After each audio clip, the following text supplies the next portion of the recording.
నమస్తే. సామాన్యుడి చేతిలో సామాజిక అస్త్రం నెంబర్ 1 న్యూస్కి స్వాగతం. నేను రవీంద్ర.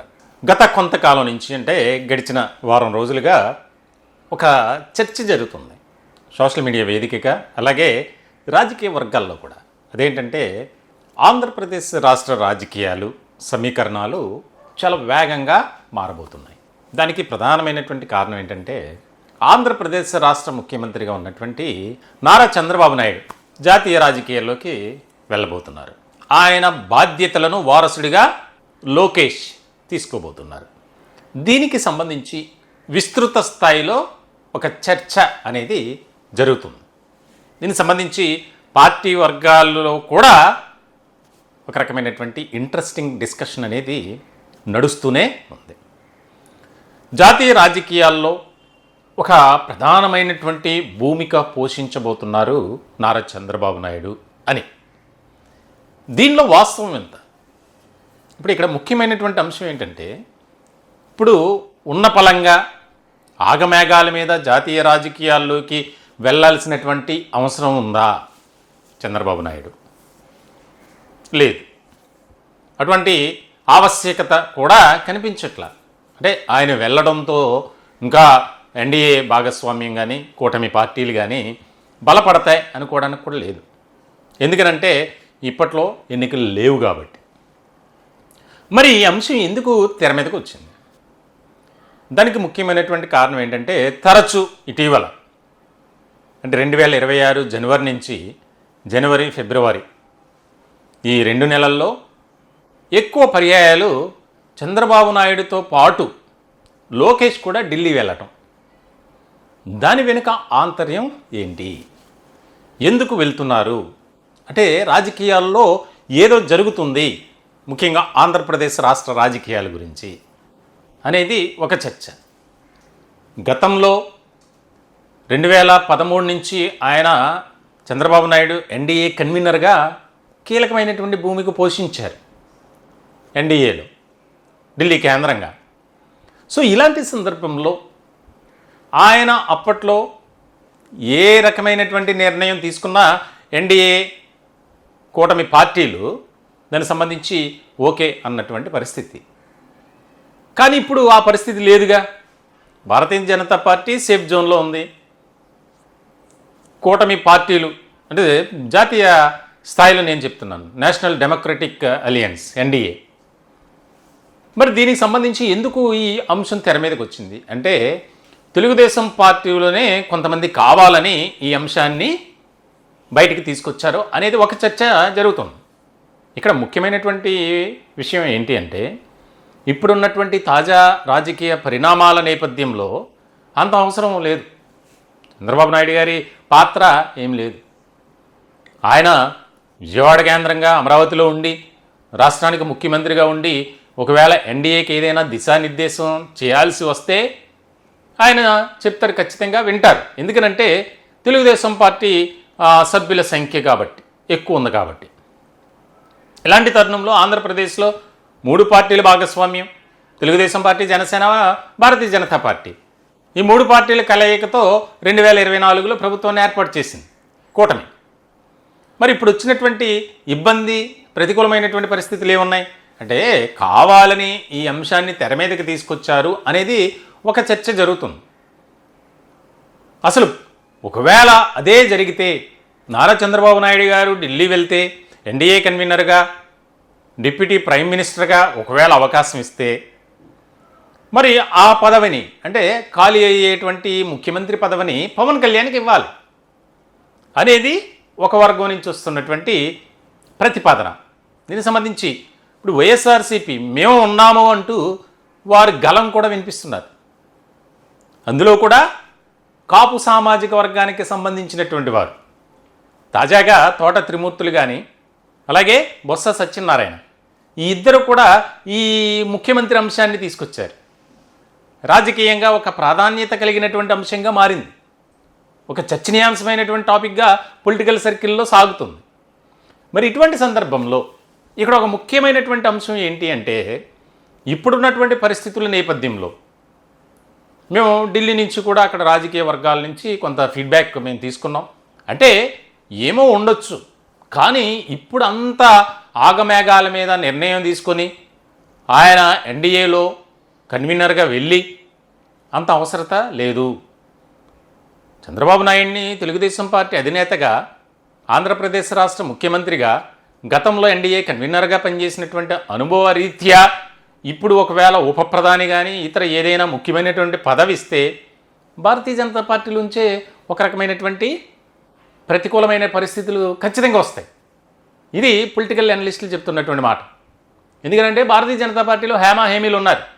నెంబర్ 2, నెంబర్ 3, నెంబర్ 4 పొజిషన్లో నరేంద్ర మోదీ తర్వాత అమిత్ షా, ఇలా చాలామంది సీనియర్ నాయకులు ఉన్నారు.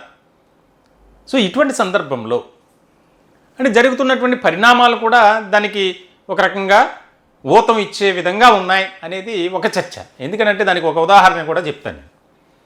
అసెంబ్లీ సమావేశాలు స్టార్ట్ అయినటువంటి కొద్ది రోజులకే నారా లోకేష్ కూటమి పార్టీల ఎమ్మెల్యేలు, ఎమ్మెల్సీలు, ఎంపీలు వారి కుటుంబ సభ్యులతో డిన్నర్ మీటింగ్ అనేది ఏర్పాటు చేశారు.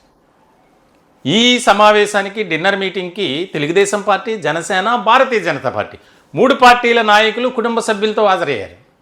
అంటే ఎప్పుడో జరగబోయే పరిణామాలను ఇప్పుడే స్టడీ చేసినటువంటి తెలుగుదేశం పార్టీ, ముఖ్యంగా చంద్రబాబు నాయుడు తన కుమారుడి ద్వారా అంటే ఒక రకమైనటువంటి సపోర్ట్ ఇప్పటి నుంచే తీసుకుంటున్నారు అనేది ఒక చర్చ. సాధారణంగా ఇప్పుడేం సందర్భం లేదు, కానీ లోకేష్ డిన్నర్ మీటింగ్ దానికి సంబంధించి రకరకాల ప్రచారాలు జరిగాయి. అది మంచి పనే. ఎందుకనంటే ఇప్పుడు ప్రస్తుతం కూటమిలో నెలకొన్నటువంటి పరిస్థితులు ఒక రకంగా భిన్నంగా ఉన్నాయి. వాటిని సరిచేసుకోవాల్సినటువంటి బాధ్యత ఉంది. పార్టీని నిలబెట్టుకోవాలి. తెలుగుదేశం పార్టీ అలాగే జనసేన పార్టీలు, 2 పార్టీల మధ్య నెలకొన్నటువంటి విభేదాలు కానీ, వైషమ్యాలు కానీ నాయకుల మధ్య కొన్ని చోట్ల వాటన్నింటినీ మనం ఎరైజ్ చేయాలి, తీసిపారేసే విధంగా మనం ఉండాలి. ఇలాంటి క్రమంలోనే ఆయన ఏర్పాటు చేశారు. ఆ డిన్నర్ మీటింగ్ ఏర్పాటు చేయటం వెనుక రాజకీయ ఒక ఎత్తుగడ లేదు, ఒక ప్రత్యేకమైనటువంటి వ్యూహం లేదు అనే చర్చ జరుగుతున్నప్పటికీ ఏదైతే జాతీయ స్థాయిలో ఒక రకమైనటువంటి ప్రచారం జరుగుతుందో దానికి సంబంధించి దాన్ని అనుబంధంగా చూస్తూ వాస్తవమే, ఇలా చేయటం వెనుక ఇది కూడా ఒక కారణం అయి ఉండొచ్చు అనేది ఒక చర్చ. మొత్తానికైతే రాష్ట్ర రాజకీయాల్లో జనసేన పార్టీ నుంచి కూడా కొంత స్వరం వినిపిస్తుంది. ఆయన ఢిల్లీ రాజకీయాల్లోకి వెళ్తే ఆ సీట్లో కూర్చునేది మా నాయకుడే. ఎందుకనంటే వాస్తవమే, వారి డిమాండ్లో ఒక అర్థం ఉంది. ఎందుకు అంటే కూటమి జత కట్టడానికి పవన్ కళ్యాణ్ ముఖ్యమైనటువంటి భూమిక పోషించారు. ఎన్నికలకు ముందు జరిగినటువంటి పరిణామాలు, అరెస్టులు, ప్రధానంగా తెలుగుదేశం పార్టీ అధినేత నారా చంద్రబాబు నాయుడు అరెస్టు జరిగినటువంటి సందర్భంలో పవన్ కళ్యాణ్ తీసుకున్నటువంటి స్టాండ్, ఒక్కసారిగా రాజమండ్రి సెంట్రల్ జైల్లో ఆయనను పరామర్శించి ములాఖత్ అయినటువంటి సందర్భంలో బయటికి రాగానే ఆయన కూటమి అనేదాన్ని బలపరిచారు. అంటే అక్కడ చెప్పేశారు ఆయన. రాజమండ్రి సెంట్రల్ జైలుని రాజకీయ వేదికగా బయట మాట్లాడారు. ఆ పక్కన అందరూ కూడా షాక్ అయ్యారు. ఒక పక్కన బాలకృష్ణ ఉన్నారు, మరో పక్క నారా లోకేష్ ఉన్నారు. ఆయన మధ్యలో మాట్లాడారు. ఓటు చీలకూడదు, ఖచ్చితంగా వైఎస్ఆర్సీపీ చేస్తున్నటువంటి ఈ యొక్క ఆటవిక పాలనపై మేము సమరబేరీ మోగిస్తాం, ఖచ్చితంగా గద్దె దింపుతాం, కూటమి మేము అధికారంలోకి రాబోతున్నామని ఆ రోజే ఆయన చెప్పారు. ఆ పరిణామాలు చోటు చేసుకోకుండా ఉంటే రాష్ట్ర రాజకీయాల్లో పరిస్థితులు ఎలా ఉండేవో, అసలు ఈ 3 పార్టీలు జత కట్టేయా, మళ్ళీ వైఎస్ఆర్సీపీకి అధికారం ఖచ్చితంగా వచ్చేది అనేది అప్పట్లోనే చర్చ జరిగింది. మరి ఇలాంటి తరుణంలో ఒకవేళ నారా చంద్రబాబు నాయుడు జాతీయ రాజకీయాల్లో తన ఎంట్రీ అనేది జరిగితే ఖచ్చితంగా ఆ నెక్స్ట్ ఉన్నటువంటి పరిస్థితుల నేపథ్యంలో పవన్ కళ్యాణ్ మాత్రమే సీఎం కుర్చీకి అర్హుడు అనేది ఒక వాయిస్ వినిపిస్తుంది. మొత్తానికైతే ఒక రకంగా చెప్పాలంటే నారా చంద్రబాబు నాయుడు ఆంధ్రప్రదేశ్ రాష్ట్రాన్ని విడిచిపెట్టి వెళ్ళరు. అది ఖచ్చితంగా జరుగుతుంది. ఎందుకనంటే ఇప్పుడు ఉన్నటువంటి ఒక రకమైనటువంటి పరిస్థితుల్లో రాష్ట్ర అభివృద్ధి అంతంత మాత్రమే. దాన్ని గాడిలో పెట్టాలి, రాష్ట్రంలో ఒక మంచి సుపరిపాలన అందించాలి రాష్ట్ర ప్రజలకు. కూటమి మరొక 15 ఏళ్ల పాటు అంటే 3 టర్మ్స్ అధికారంలో ఉండాలి అంటే ఖచ్చితంగా ఆయన రాష్ట్రంలో ఉండాలి అనేది కొంతమంది మేధావులు, ప్రజా సంఘాలు, ముఖ్యంగా తెలుగుదేశం పార్టీలోనే కొంతమంది సీనియర్లు, అంటే ఎవరైతే చిన్నబాబు వర్గాన్ని వ్యతిరేకిస్తున్నటువంటి వారు ఉన్నారో వారు కూడా ఈ అంశాన్ని ఖచ్చితంగా అలా జరగకుండా ఉండాలి, ఆయనే ముఖ్యమంత్రిగా ఉండాలి అనే ప్రతిపాదనను కూడా దానిపై చర్చ జరుగుతుంది సొంత పార్టీలో. చూడాలి మరి ఏ రకమైనటువంటి పరిస్థితులు ఉంటాయి. రాష్ట్ర రాజకీయాలంటే కుల సమీకరణాలు అన్నీ కూడా చాలా ఎక్కువగా ఉంటాయి. దేశంలో ప్రతి రాష్ట్రంలో ఉన్నటువంటి విధానం వేరు. 2 తెలుగు రాష్ట్రాల్లో ప్రధానంగా ఆంధ్రప్రదేశ్లో రాజకీయాలు చాలా భిన్నంగా ఉంటాయి, చాలా డిఫరెన్స్గా ఉంటాయి మిగిలిన స్టేట్స్తో కంపేర్ చేస్తే. సో ఇటువంటి సందర్భంలో రాబోయే రోజుల్లో ఏ రకమైనటువంటి పరిణామాలు చోటు చేసుకుంటాయి. ఎంత జరిగినా సరే Janasena chief deputy CM Pawan Kalyan మాత్రం దాని మీద ఏం మాట్లాడలా. ఆల్రెడీ లోకేష్ మాట్లాడారు ఒక నేషనల్ మీడియాకి ఇచ్చినటువంటి ఇంటర్వ్యూలో, అది వాస్తవం కాదు, గల్లీ పాలిటిక్స్, గల్లీ leaders, Delhi politics, silly politics అని అభివర్ణించారు. అయినా సరే ఇంకా చర్చ జరుగుతూనే ఉంది. ఇంకా ఇది ఎన్ని రోజులు ఈ రకమైనటువంటి చర్చ కొనసాగుతుందో, ఎలాంటి సమీకరణాలు ఉంటాయో చాలా ఇంట్రెస్టింగ్గా మారేటువంటి అంశం. వాస్తవంగా ఢిల్లీ రాజకీయాలకు అంటే జాతీయ రాజకీయాలకు నారా చంద్రబాబు నాయుడు వెళ్తే ముఖ్యమంత్రి సీట్లో లోకేష్ ఉండాలా, పవన్ కళ్యాణ్ ఉండాలా? మీ అభిప్రాయాన్ని కూడా కామెంట్ రూపంలో తెలియజేయండి. దయచేసి మా ఛానల్ని సబ్స్క్రైబ్ చేసుకోండి. Thank you.